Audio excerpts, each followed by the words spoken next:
Good afternoon, everyone. I hope you're well. I hope you're enjoying your day here at England's Medieval Festival. I know why a lot of you are here right now. It's not to see me, but hopefully you've had a chance to see all the jousting and everything else that we've got going on here today. But obviously you are here for one special person. So all the way from Australia, come to see us here at England's Medieval Festival and do a bit of a talk and a Q&A with you. He will do a meet and greet afterwards, but please welcome from Shadiversity, Shad.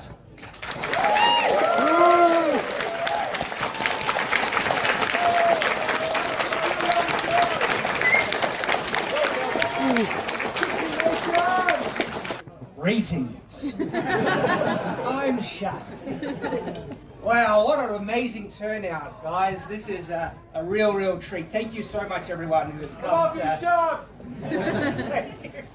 Thank you so much, everyone, for coming. This has been a lifelong dream of mine to be able to come over to Britain and get to one of the areas where a lot of the things that I love and am passionate about come from. And my goodness, it has been a real treat. And so, once again, I can't thank you enough for everyone who has attended. I do assume there's probably a couple of people who have seen the crowd and just wondering what on earth is going on. So I might just quickly introduce myself. My name is Shad Brooks. I am an Australian YouTuber who really likes swords and castles and all things nerdy. And so I grew up just enamored with this stuff. I remember one of the first early films I watched was Robin Hood, Prince of Thieves. And I loved that film. Still love it to this day. And one of the things that I really loved is, of course, the swords. And I wondered as a kid, how could I get that? How could I get a couple of swords? Because those actors in that film, they got to fight with swords. I thought maybe if I became an actor, I could get my hands on some swords. But it started off at a very early age, even from then, and then just snowballed, because I really liked swords. Then I wanted to know about them. And of course, anything that had swords, medieval stuff, I really started to. By the way, how's the sound? Can everyone hear me back there? Yeah, well enough.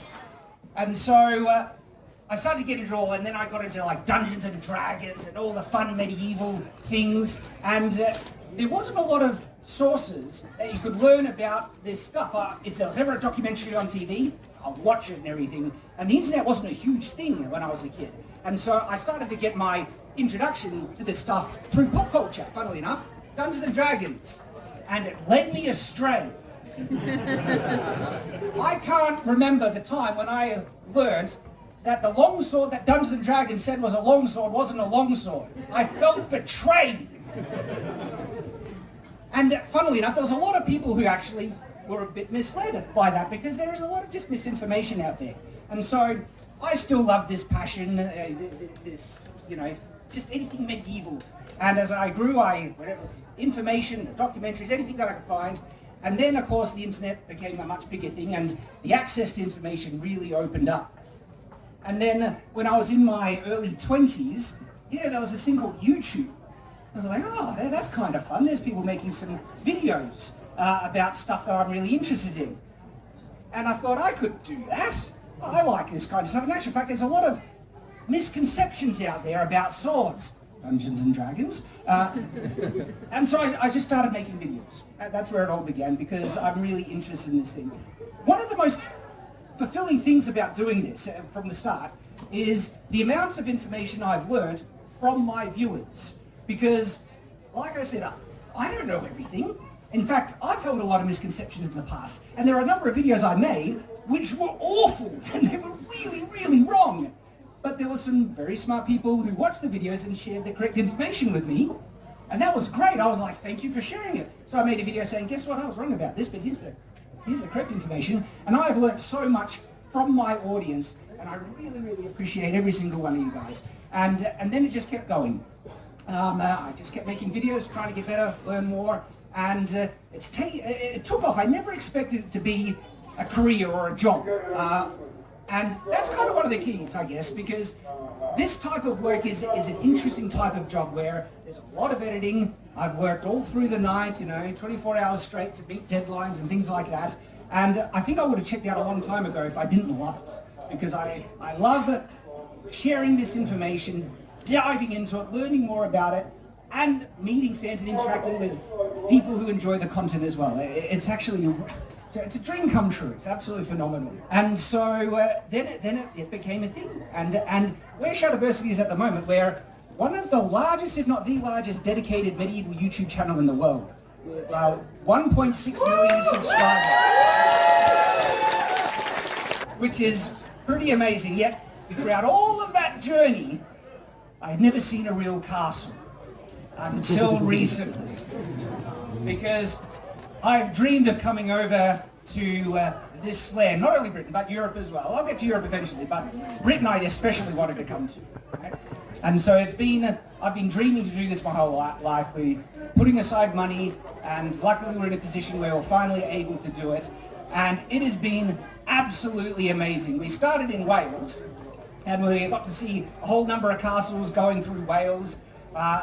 Funnily, the first one we found by accident. It was Newport Castle, and it's right near a highway. It's not got great access, but it actually is one of the coolest things that I've seen. And I'm assuming you guys are going to be okay with me rambling because you watch my content already. Yeah, because there is like, we love it.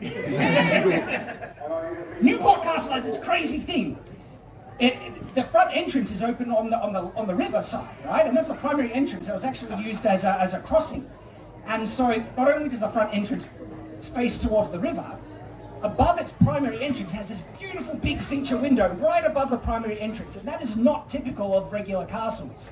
And so when I saw that, I almost flipped out. I was like, the first castle I accidentally find actually has an atypical but justified oddity, because usually on castles, big windows like that are rarely on the outside, or they are on the outside, but rarely are they above the primary entrance or so low. But Newport Castle had that, and that was really cool. And it was a little validating because I'm a super geek. I also design castles for my own books and fantasy and stuff. And there's a castle I've designed which is even on the front page of Shadiversity. If you go to Shadiversity, you'll see a castle in the banner. It's called Honor Guard. And there's a big feature window above one of the entrances, and you can see that's like justification. Yes, and so that was awesome. And then we got to see Chepstow Castle next, and Chepstow Castle has something really cool as well, because there's something that you might be aware that I really like on castles. Right,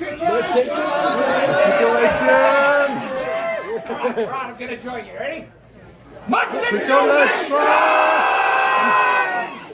I like that came out very odd. That's a meme on my channel if you're unaware of it. And because learning castles, there was a strange word. I've always loved this feature on castles. That was called matriculations. It's like, that's a really odd word. And I was trying to talk about it, and I was having trouble just pronouncing it. So I was like, fine, I'm just gonna go ham with it, and I just yelled it, and it's become a meme on the channel ever since. Where those come from? So matriculations, if you're unaware, they're on the top of the castle. You have a battlement, and they're called crenellations. And you would have to expose yourself if you shoot down at people at the base of the castle. So matriculations, when they extend that battlement onto corbels, and there's holes in between, it means neck crushings. And there's been some debate where they actually come from historically on castles. There's even been people who think that Europeans learnt about that design in the Crusades in the Middle East. But that's actually incorrect. In actual fact, there was a guy named Lawrence of Arabia. You might have known about him. You might have heard of him. He was massive into castles. And he actually traveled to the Middle East to study. And one of the big things, because I read his book, it was really intriguing, one of the takeaways he was trying to discover is if a lot of these features on castles were learned in the Middle East, or they were developed in Europe. And matriculations was a primary thing that he was trying to find out about. And he discovered that, no, these features were actually developed in Europe and brought over to the Middle East. And one of the predecessors of matriculations is hoardings. They're a wooden version of this. And we even see them on the Bayeux Tapestry. But one of the earliest types of matriculations is actually, they're called slot matriculations. But I told you I'm going to ramble. You said you wanted it, so there you go. But a slot matriculation is a really long one. Really long. And there's usually only one of them, and they're above primary gatehouses. And wouldn't you know it, when I went to Chepstow, front gate, slot matriculation right there. I flipped out when I saw it. That was awesome. In actual fact, I made a whole video on it. And so that'll be coming out on the channel. And I was thinking we'd only film like maybe one video per castle. Well, when we were at Chepstow, we filmed 5. And when we went to Caerphilly, we filmed 3. And we went to Castle Koch. Well, it's pronounced Koch, but I'm really bad with pronouncing Welsh.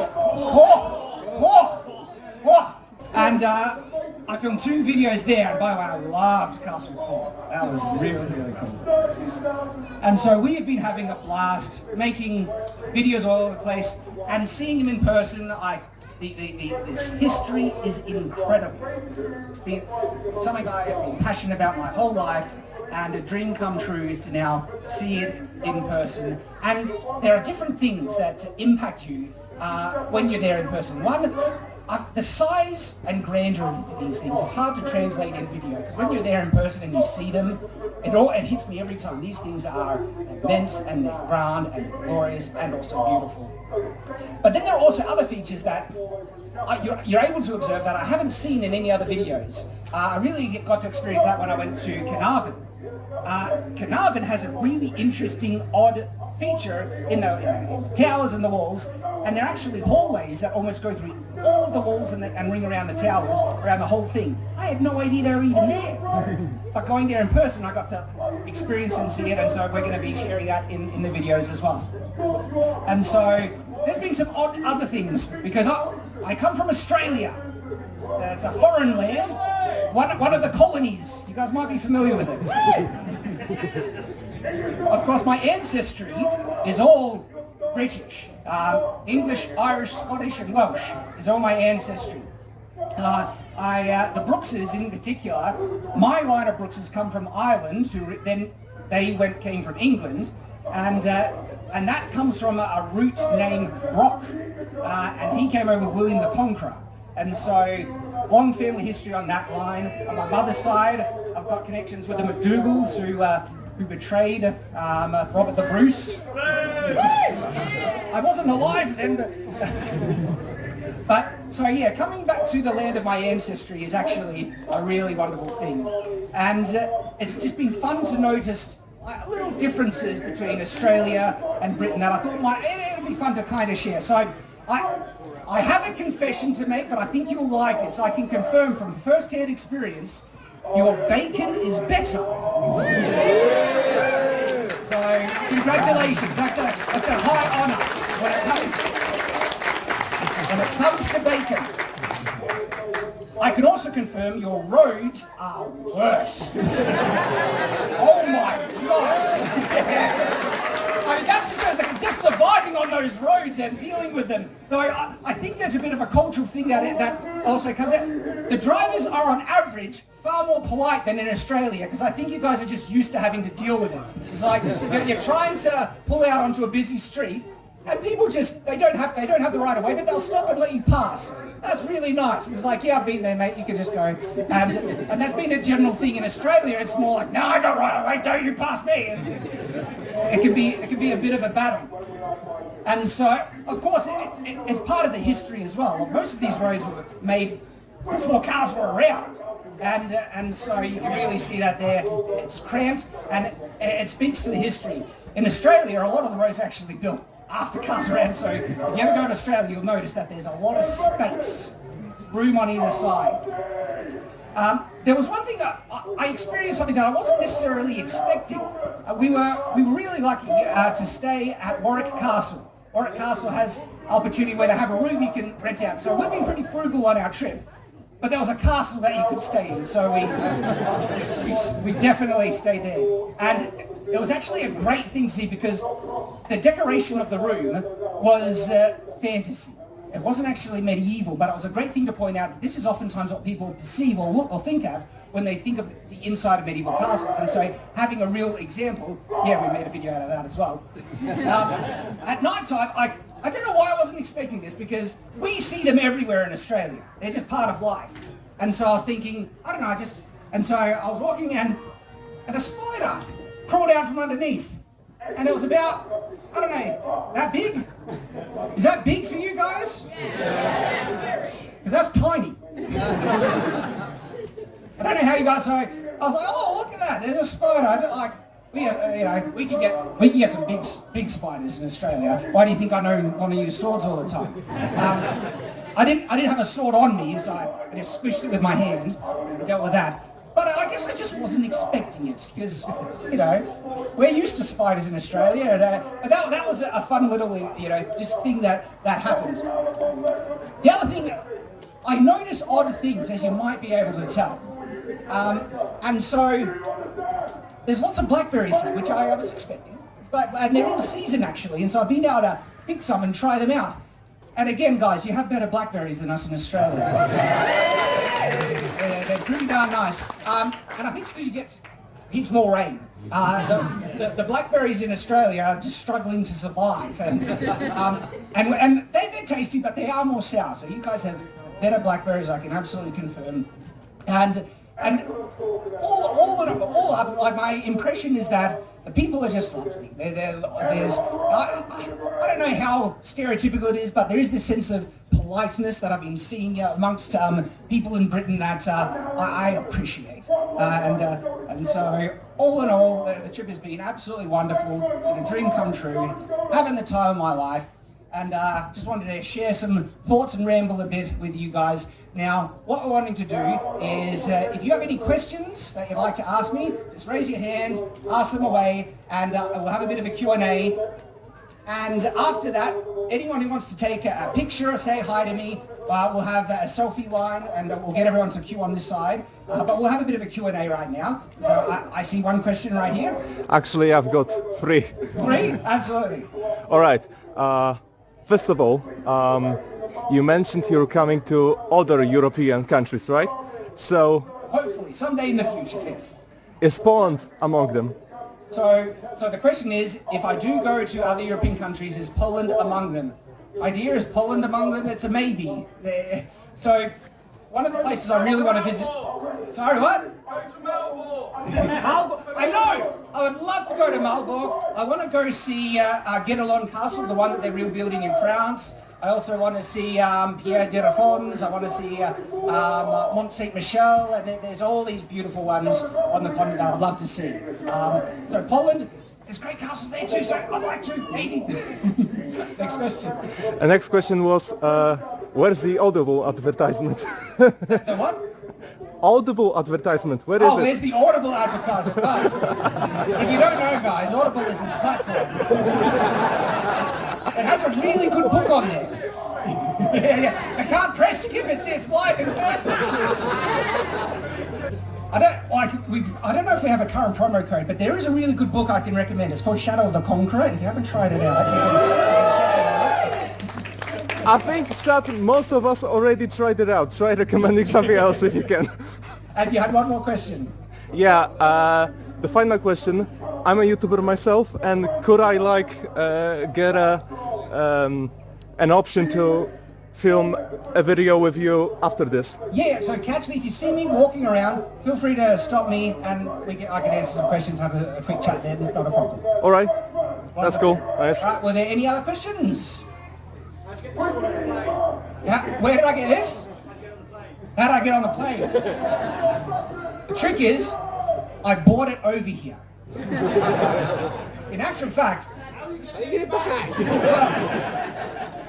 Luckily, I know the Australian legality. So swords in Victoria, where I'm come from, they're not actually illegal. They're controlled. Okay, so basically, you're allowed to own them so long as you have what's considered a lawful reason. And there's a number of lawful reasons. If you inherited it from a parent, you're allowed to own 2 swords from inheritance. If you do martial arts, you're allowed to own martial arts. And there's a really great one, and it's for video and film production.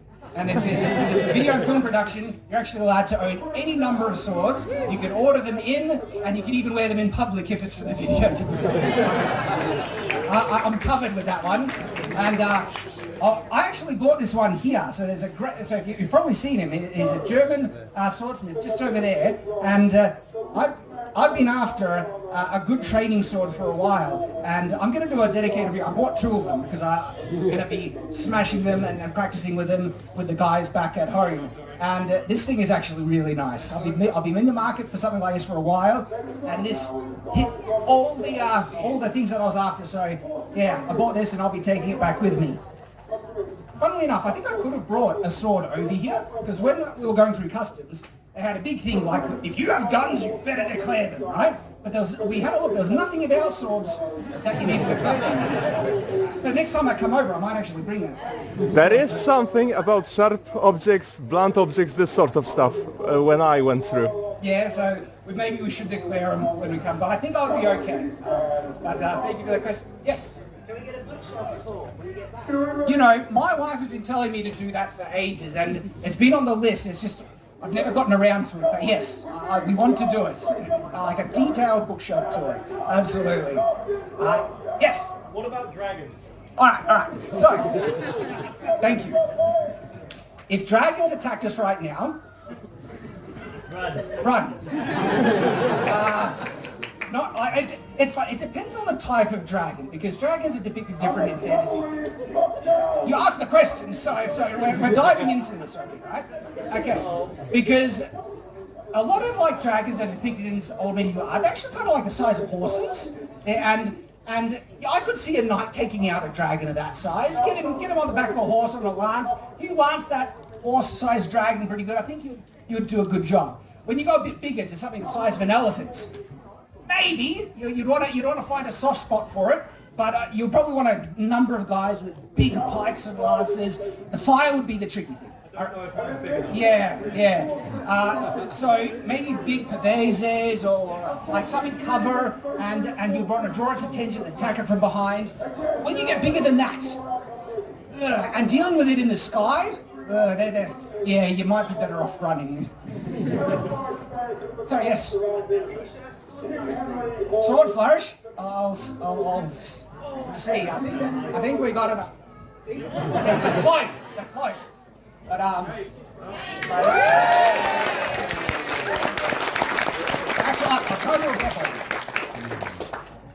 But I haven't done as flourish with this one because I haven't had to worry about it. I think we've got enough room here. So.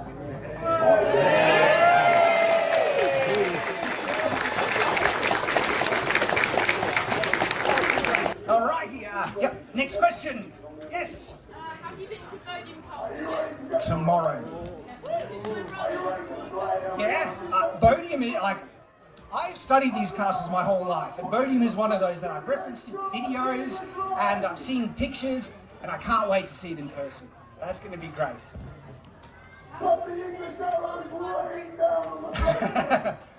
So, we actually found a gentleman that works at the university who's a professor in carbon fibre, and he's located, near Ballarat, and so he is already moulding the carbon fibre longsword, which is the next step towards getting to the carbon fibre greatsword. And this longsword, it's going to be really cool.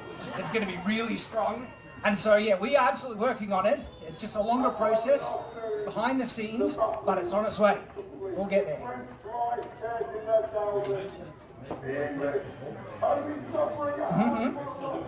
So, the tabletop role-playing game is called Cogent Roleplay. Have you heard of it? So, you can go to cogentroleplay.com, and I made it with my brother, Jazza, from the channel Roll with Jazza or Jazza. And we've actually released the core rules of Cogent Roleplay with an open source license. It's available right now. And so it's for free. You can go to cogentroleplay.com and check it out right there. Yes? I was wondering if you do a video on little bits on castles that are unique to them, like there's a type of gate called the Yak, which I think might be up your street. It's really I would love, so this is one of the things that I really enjoyed about Warwick Castle. So Warwick's gatehouse is a long gatehouse, and there are two separate portcullises, and in between it is one of those things. It's an odd design element on castles that's really potent, but you don't see them on all. And they're called in German it's called a Zwinger. And so a Zwinger is a passageway that you need to pass through that has a battlement on either side above you. And it's basically a passageway of death. And they're amazing. And Warwick has that. So I flipped out seeing the Zwinger there because you have to walk through it and there's these battlements on either side. They can just shoot and destroy anyone that breach that first outer gate. So yeah, I love little features like that. There was another one that I flipped out on at Warwick. So Warwick was wonderful. We got to meet one of the main historian there, and he gave us access to areas that's not generally open to the public. And he led us into a room that basically was mostly untouched since the 14th century. And it even had graffiti on the walls from the 14th century. It was like a prayer to Mary. It was really cool. And there was one thing in that room that really got me excited.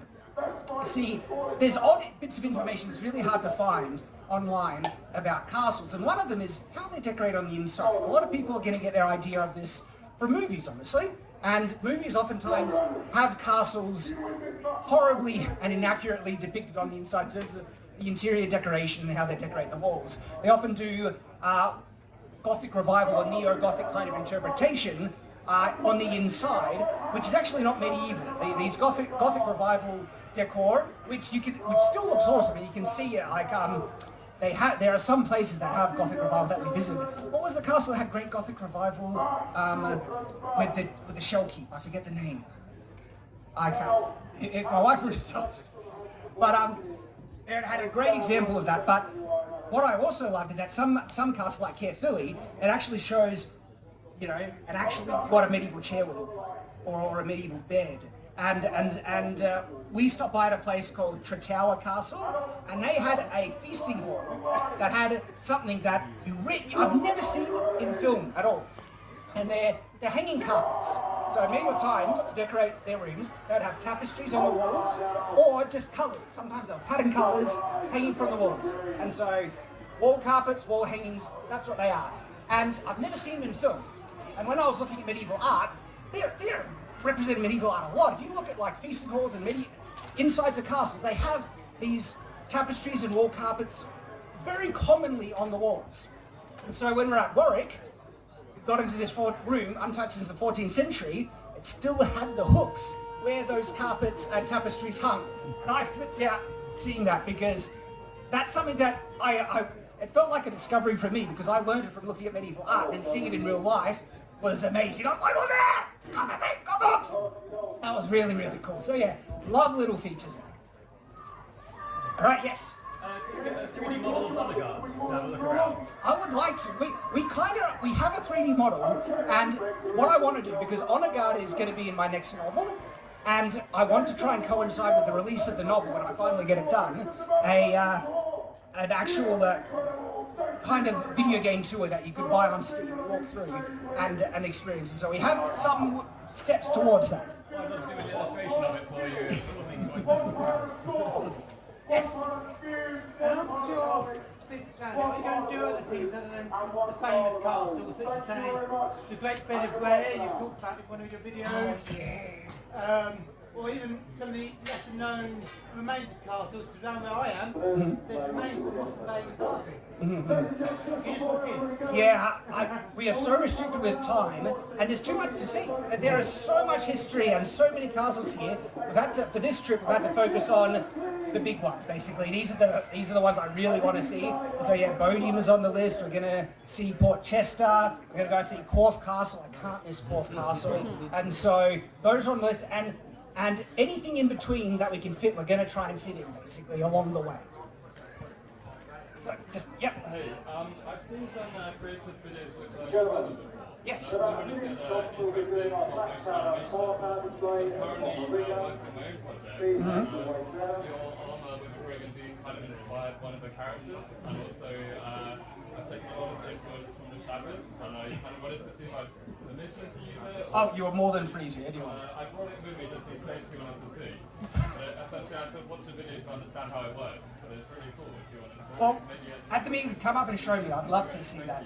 And in terms of my interest in stop motion, I think stop motion is great, and I really respect people who have the patience for it, because I don't think I have the patience for it. But I love it. It's a great type of animation, and I give credit to it, because before 3D animation, stop motion was really the way that we got monsters in film. So have you ever seen the film Willow? Loved Willow, the film Willow, not the TV show.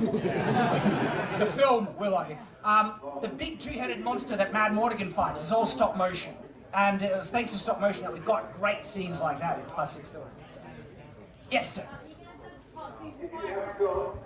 Maybe. We want to get like an actual cage fire arrow that might hold the flame a bit better. And so that's certainly on the books. I don't know when we'll get to it, but we do want to do it. Right there in the back, sir. Right. Hey! You mentioned seeing slotting matriculations a few days ago. Yes. And you're going to see another one in Birmingham tomorrow, so I know you're going to love that. Awesome. Have you heard of arcading matriculations? No. Well, so what are they? I'll show you a picture of it later. I can't wait. I might have seen them, but never associate the name with it. So. So it's kind of like the slotted ones, but there's loads of different pillars coming down. Oh. There's a great example in the Southampton City Walls. I'll show you a Wonderful. picture. Can't wait. Can't wait. Yes, sir. Best castle in Britain and why? Okay. This is. Okay. I have an answer. Well, look. I can't call it the best. I can call it my favorite. Okay, because it does something that I feel is actually really beneficial. It's Castle Koch, and it's the reason why this is my favorite is that it is being restored into a pristine type of condition. And if you wanted to see what a castle would mostly look like in period, if you were to go back in time, Castle Koch is actually a really good representation. I thought that, because I looked online and there were some reviews on it, and people were saying, okay, yeah, it's mostly good on the outside, but the inside is all fantasy. And I was like, all right, I'll see. When I got there, the outside was amazing, with only there's a question about the turret. There's a turret that looks a bit fantasy, but it's actually the main stairwell for that tower, which gives it a bit more validity for it being there. And so that actually isn't as dubious as people might think. But on the inside, it was about 90% medieval in terms of, it was high-class medieval. You wouldn't see this type of decoration on the walls and stuff in all medieval castles, but if you were the rich of the rich, it was surprisingly authentic with only 1 or 2 rooms, which is more Gothic revival. But if you wanted to see what, like the main feasting hall, the upper bedroom, in one of the most glamorous type of medieval interiors that you could find in terms of how the walls are decorated, Castle Koch was amazing and is a great representation of the height of what medieval castles could look like in period. And for that, it's my favourite so far. Are you sure it's not just your favourite because of the name? Not just the name, but it was. I wanted to pick that castle up and take it home with me. I loved it. I'll try and get. Yes. If you could make a sword of your own design, what would it look like? I've made a couple. I've designed them. So there's Imperius from my novel. So it really depends on what it's meant to do. But there is a sword that I'm currently collaborating with Calamasil. They make some really good foam replicas, and it's going to be launched called the Sword of Shadiversity, and it's inspired by the Oak Shop Type 18C. Really wide base of the blade, strong profile taper. It's big. It's war sword size, and even though that one's going to be a LARP one, if that one was in real life, that would be the sword that would be one of my favorites. Yes. What's the medieval movie with the most inaccuracies? There's a long list that you could do. Look, in terms of the big well-known ones, Braveheart has a lot of inaccuracies.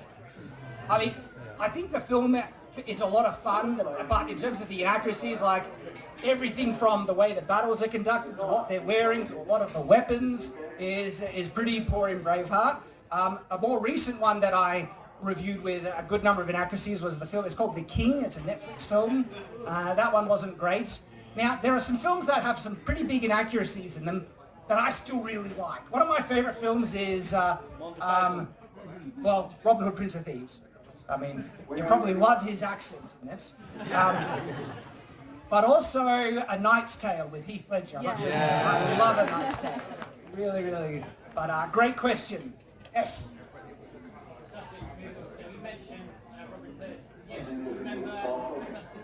Oh, yes.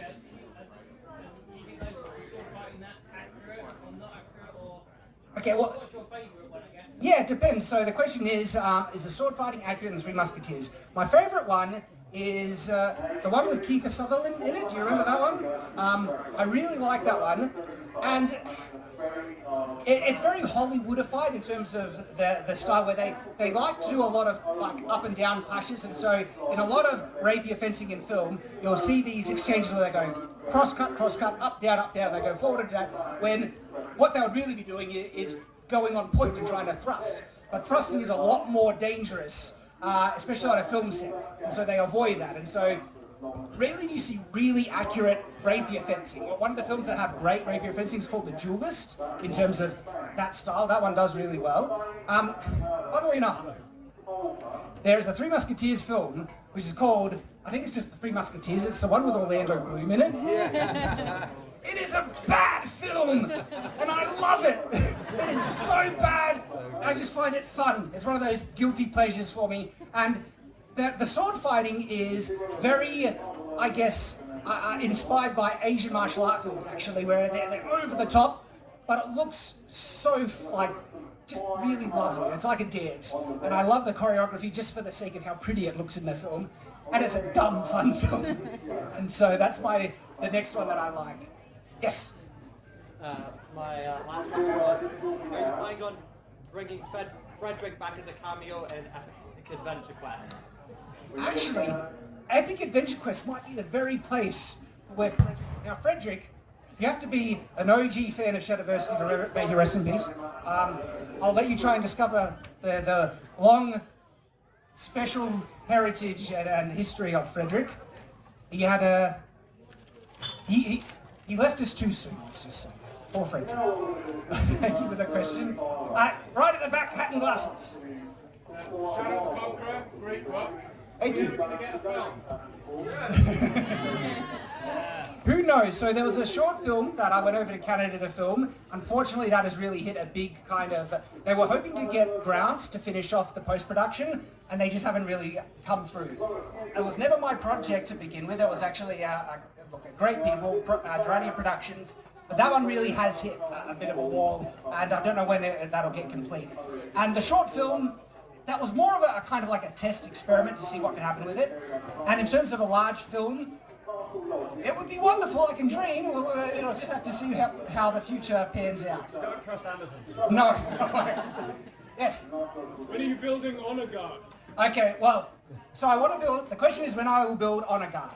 I want to build castles on a property I have back home that I call the Shadlands, affectionately, because we just don't have anything like what you have here. You have you have the history, you have and by the way, some of the attempts, when I say they're valiant attempts, I appreciate the efforts that some of the medieval and they're obviously, they're not real, but they've made kind of medieval parks, and I was enamored by it. So one of it is Croyle Castle in Victoria, and as a kid I was just, I loved it.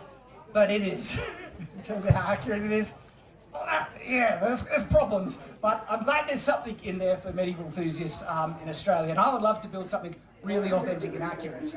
I need to start small. I can only get to Honor Guard if I get really rich. And it would Honor Guard is huge. That would take at least 20 million, I think. It would be really hard to do. I can dream.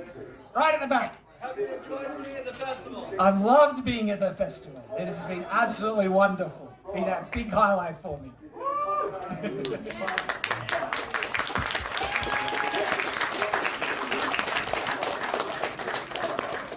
Yes. Right. Yeah. How big is the Shadowlands and how much freedom do you have to do what you want with it? Good question. So the question is, how big is the Shadlands and how much freedom I have? The Shadlands is 129 acres. And that's one of the blessings, I guess, being in Australia, because Australia is weird, by the way. In some cases, the property is ridiculously expensive and hard to get a home. But in other cases, if you go to the right place, we're very lucky that we still have heaps of space available. And I was able to purchase the Shadlands on many, many miracles that happened, and it was crazy it was available at the price it was. And so it's actually quite big, 129 acres, which is phenomenal. And we are allowed to do anything that's legal on it. And so, of course, using sword, we're very lucky we have that because we can swing around the swords. It's not a public place, and there would be questions about swinging swords around in a public park or something like that. Even though for filming we could get permission and all that. But and look, we play with fire sometimes, fire arrows and things, and so we do have a lot more freedom to do a lot of things we wouldn't be able to do if we didn't have it. Yes. What film do you like better? Baku Bali 1 or Baku Bali 2? What are the films, sorry? The Indian ones. Oh, Baku Bali, yes. Okay, so I would say the first one, the one where it has where they get thrown over the wall. Is that the first or second one? I can't. That is the second one. It's the one with the crazy catapults and they just go ham with it. It's hilarious. Yes. Complicated.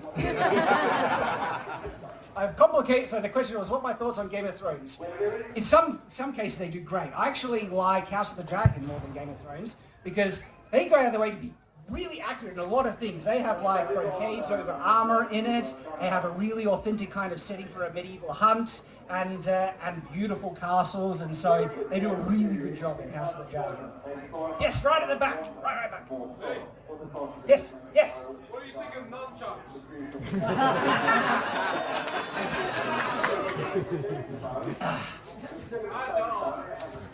A stick is better. And that's all you need to say. With the bow, yes. Sorry? I wanted to. I was I'm not kidding. Like 10 minutes before we left the airport, I walked into the studio and I was looking at my bow rack thinking, can I bring it? I decided not to, just because I didn't know what the legalities would be in transport. I didn't want to get it damaged, so there was a number of things.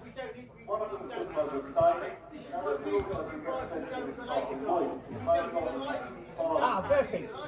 Yeah.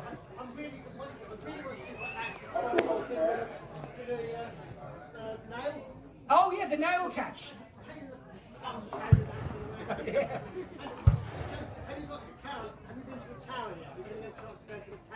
Which tower, sorry? Oh, the tower, I love it. I'm going there, not yet though. Thank you for the question.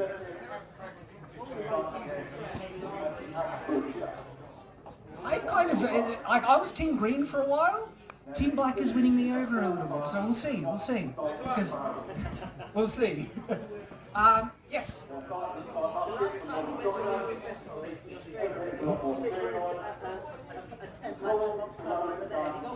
Not yet. I want to get one. We're thinking of going to the next festival, I think next year in Queensland, and we want to get like a tent like that. Maybe that one. Have you heard of the Auto Legolas, and what are your thoughts on it? So the question is, have I heard of the Auto Legolas? I actually own an Auto Legolas. I've made a couple of videos on it. Yeah, they're out there. It's weird. That one didn't get as much traction as the other ones, but I love it. The automatic Legolas is brilliant. Have you seen the video on wooden armor? There was a guy, I can't remember his name, but he made like Native American wooden armor that kind of went out of style like once we arrived. Have you seen that video? If so, what do you think of it? I haven't seen that specific video, though wooden armor is an interesting topic that comes up. Same with like odd material armor is made out of, bone armor, paper armor, that's kind of all that. So that might be an interesting video. What I want to do is try and make a set and test it myself. That's what we're doing. The set he made is he went off like historical drawings, like and it was like it all fitted into like a little suitcase by the end of it, so it was like it turned out to be really practical. Yeah. Wonderful. Yeah, right at the back. Yes.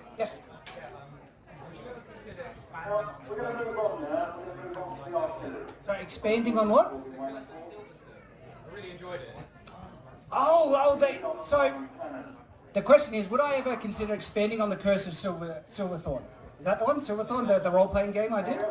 Yeah, so that's a role-playing session I did with a couple of other YouTubers that do medieval stuff, and you probably know of them. So Jason Kingsley from Modern History TV, Matt Easton, Scholar Gladiatoria, Lloyd of Lindy Beige, and of course Raphael from Metatron. And we did a role-playing game, and that has actually a really fun, self-contained story. I'm tempted to just make like a short story out of or something because I was really happy with it. But my next novel is in that same world, and that's the one I'm currently working on.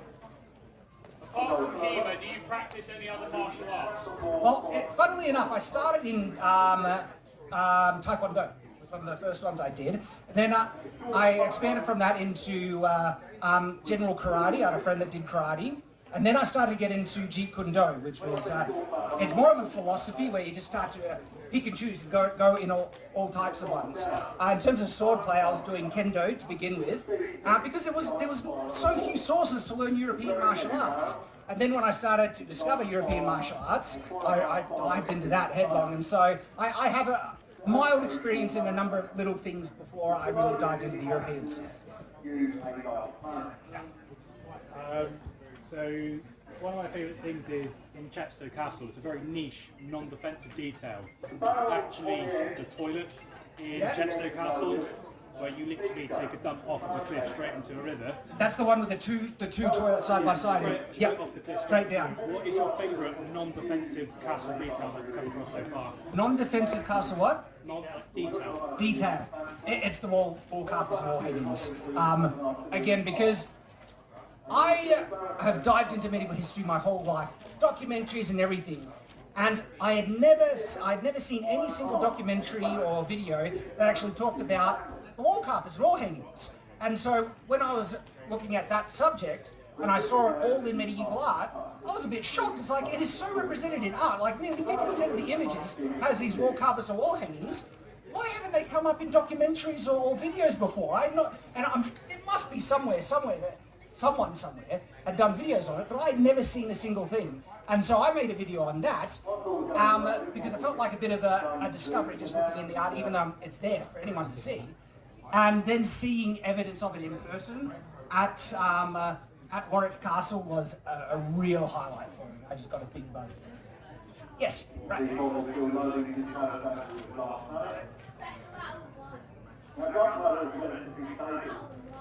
Best battle and why?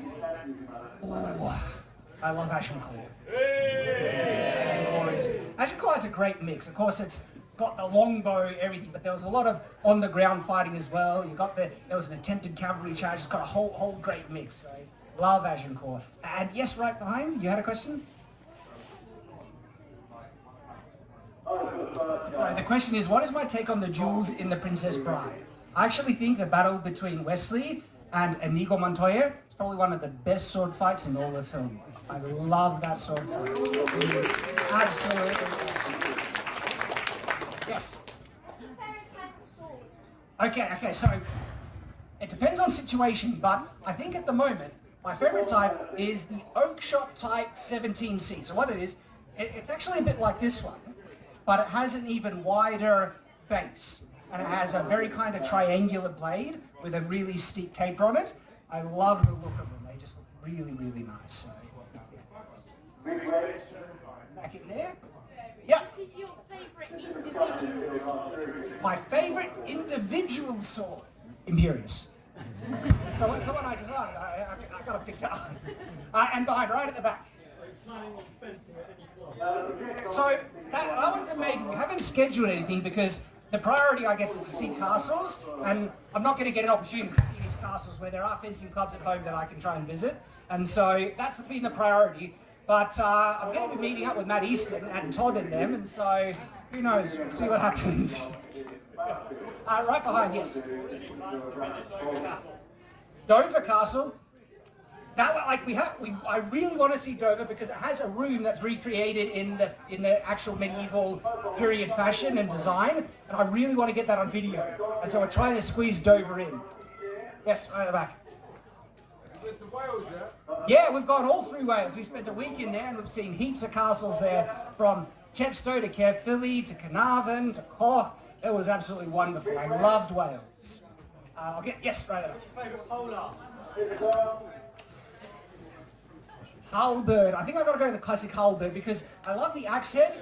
And look, hammerhead is great on poleaxe, but halberd usually get a bit more. It's funny, I've just ordered a halberd and it's already arrived at home, so when I get back home, I'm going to have a lot of fun playing with that one.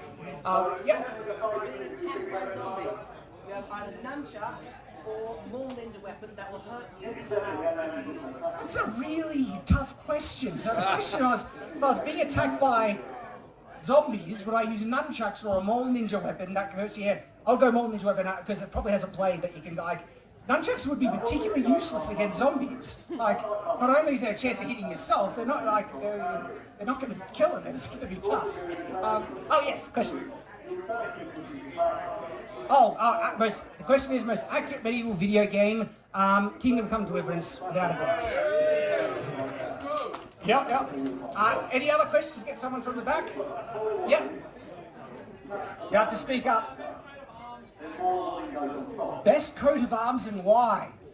That's an area I haven't studied it. Look, funnily enough, I did find, so when you go to the castles, they have like their family lineage coat of arms that you can look up, and I did look up the Brooks. The thing is though, coat of arms weren't rare, they weren't often family coat of arms. There were trends that were carried over in families, but coat of arms were usually signifiers for individuals. And when they were officially used, you couldn't really pass on your crest and exact coat of arms to your son. The son would have to change it, but they did have trends throughout. And so the coat of arms we found for the Brookses wouldn't be the family Brooks. It would have just been the coat of arms of one of the well-known Brookses historically.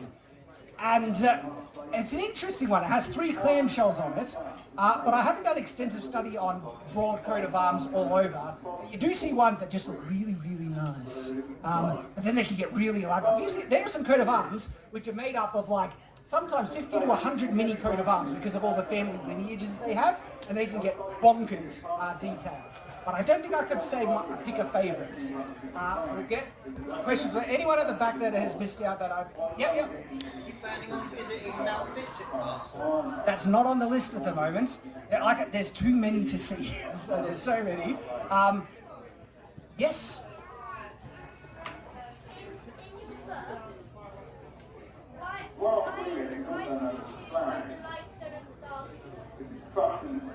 Very good question. So the question is, in my novel, why did I pick the light stone and the dark stone?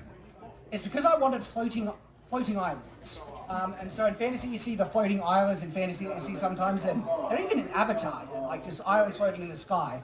They look cool, I wanted them, but I wanted a good explanation, an explanation that made sense, that wouldn't be too complex to describe, and the answer was Darkstone. So if you read my book, Darkstone is what holds up these things in the sky, and then I wanted something that was in opposition to it, which was the Sunstone, and that's where it comes from. Yeah, do you have a follow-up question? How did when the famous conqueror held the light stone and the dark stone, he turned... Yeah, neither does he, actually. That's a mystery.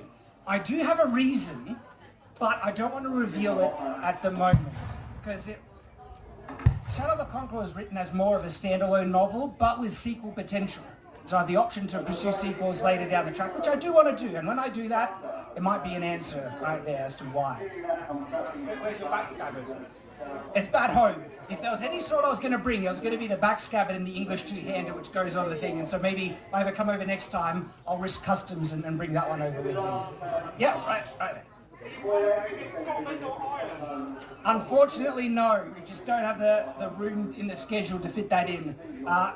We wanted to go. It was a maybe, but we had to just kind of, all right, we're closer to these ones. We really want to see the ones over here, so we have to just be a bit, choose between them, basically. Since you're talking so much about nunchucks today, what situation would be they least terrible in? Well, least terrible, like, is the question when you want to use them, or?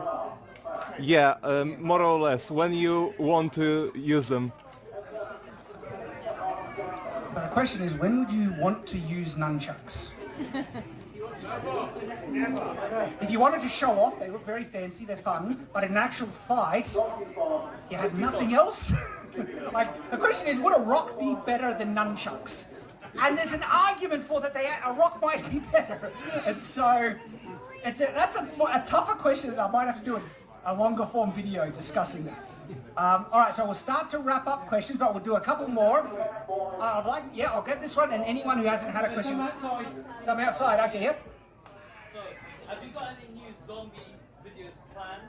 And can you give us a sneak peek if you do? Okay, so when you say zombie, I think you mean the zombie weapon videos. We absolutely want to do a follow-up on making more zombie weapons for videos. We don't know when we're going to do it, but we are absolutely going to be doing more. And in terms of the sneak peek, what we want to do is after we do like 3, we want to get the winners from each one and then do a video testing them all against each other. And so we do want to turn that into a bit of a series. So I'll grab your question, yeah? Okay, So first video of me traveling through Britain is actually coming out late tonight, so maybe early tomorrow for us over here, and that's where I discover Newport Castle. It's more of a vlog because I only have my phone, but the next video will be on an interesting feature about Chepstow Castle. Chepstow Castle is really interesting because people have criticised it having a poor design, its layout, and going there in person, I could actually see exactly why it has that layout. And so there's a dedicated video on that topic. Why is Chepstow so weird with its layout? So that'll be coming out hopefully in the next couple of weeks. Anyone who hasn't had a question answered that really would like one as we wrap up? Right at the back, yep.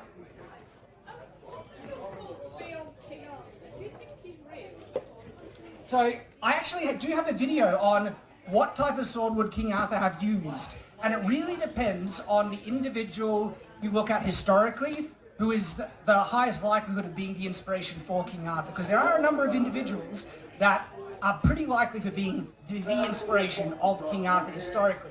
And one of them is actually a Celtic nobleman. And so if we were to say, all right, what would Excalibur be? It would be the type of sword that this individual would have, and it would be a more Celtic or migration period sword, more likely for being the sword of King Arthur. A great question. And was there anyone else that wanted a question? Yeah, right at the back. Have you ever tried Ringen or Bolter? Ever tried what, sorry? Ringen or Bolter? I can't... Brigands? Ringen or Bolter? Oh, okay. No, I haven't. I've had... I want to. But I know when I try it, it's going to destroy me. Because those guys... So Bowhurt, the question, have I tried Bowhurt or something similar?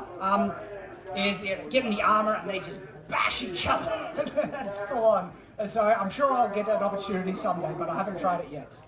Alrighty, so everyone, thank you so much for coming to join.